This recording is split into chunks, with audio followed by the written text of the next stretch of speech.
Channel को subscribe करके video को लाइक शेयर करना ना भूलें।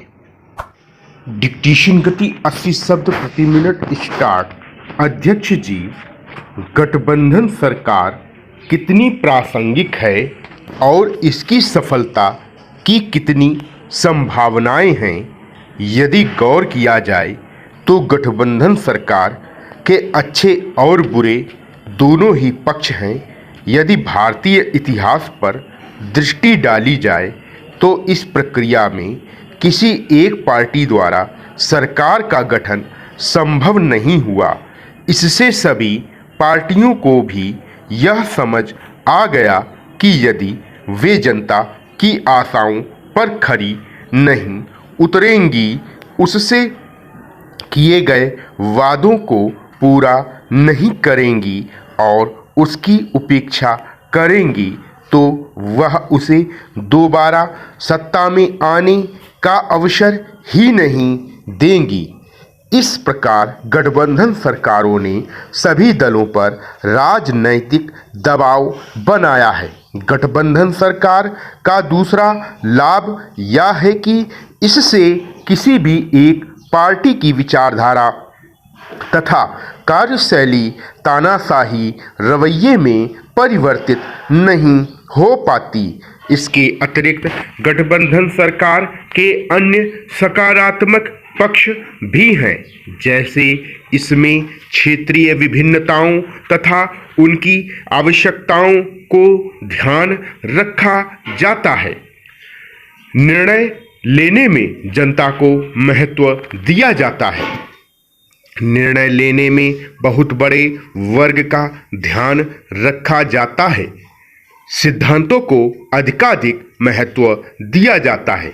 कोई भी निर्णय अच्छी तरह से सोच समझकर लिया जाता है आदि। एक प्रकार से गठबंधन सरकार से संघीय प्रणाली को विस्तार मिलता है, जो सराहनीय है। गठबंधन सरकार का एक दूसरा पक्ष भी है जो इसकी खामियों से परिचित कराता है। सबसे पहले तो गठबंधन सरकार का स्थायित्व हमेशा संदेहास्पद होता है, क्योंकि इसमें विभिन्न मतों को अपनाने वाले राजनीतिक दल सम्मिलित होते हैं, जो अपने निहित स्वार्थवश ही आपस में जुड़े होते हैं। ऐसे में कभी भी सरकार के गिरने का खतरा रहता है। जैसे यूपीए के शासनकाल में बार बार उसे विभिन्न दलों से समर्थन वापस लेने की धमकी मिलती रही।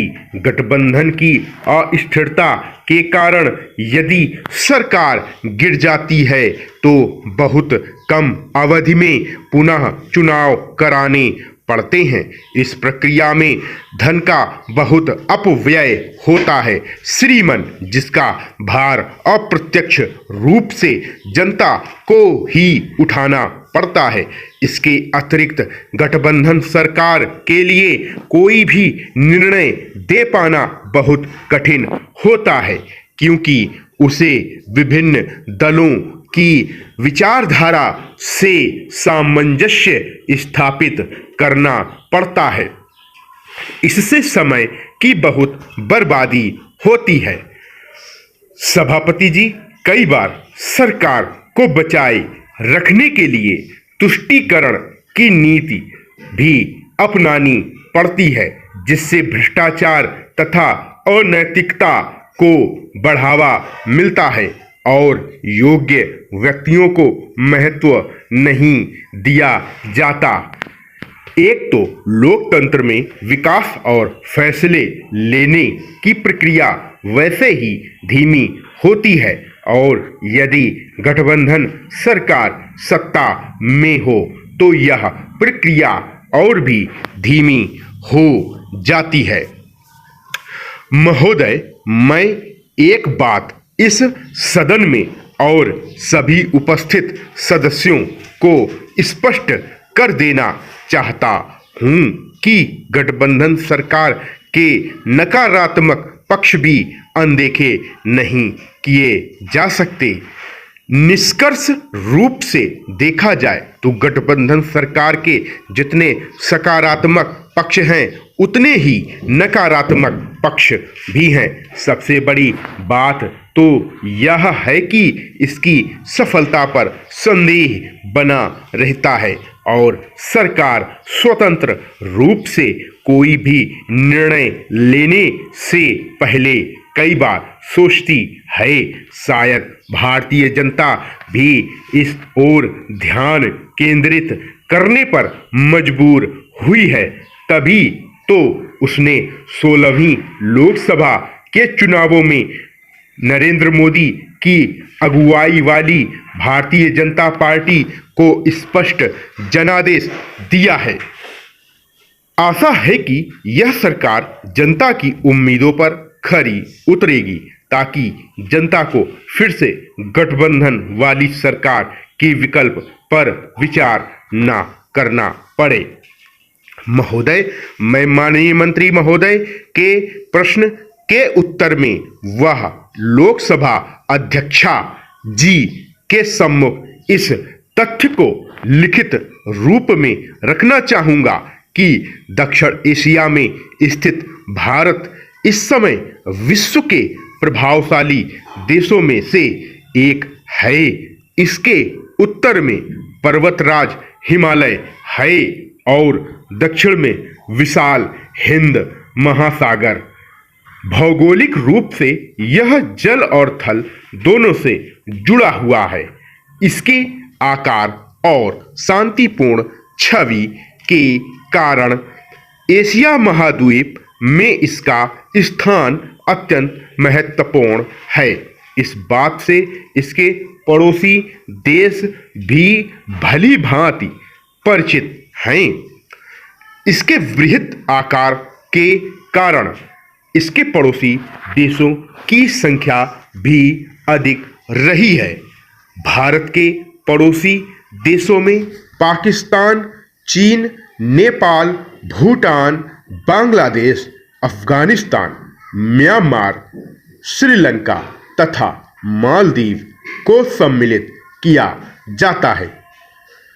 भारत के लिए उसका प्रत्येक पड़ोसी देश बहुत अहम है, इसलिए भारत का प्रयास रहता है कि उन सभी से उसके संबंध सकारात्मक दिशा में आगे बढ़ें। भारत का सबसे निकटतम पड़ोसी देश उत्तर पश्चिम में स्थित पाकिस्तान है। एक प्रकार से देखा जाए तो पाकिस्तान भारत का ही अंग है।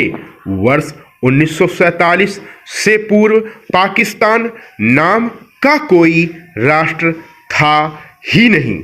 स्वतंत्रता के पूर्व भारत में कुछ स्वार्थी और सत्तालोभी राजनीतिकों ने दो राष्ट्र की विचारधारा को बल दिया, जिसके कारण भारत को आज़ादी के साथ विभाजन भी स्वीकार करना पड़ा। ब्रिटिश नीति के तहत भारत विभाजन की योजना के अनुपालन में 14 अगस्त 1947 को पाकिस्तान और 15 अगस्त 1947 को भारत को आज़ादी मिली।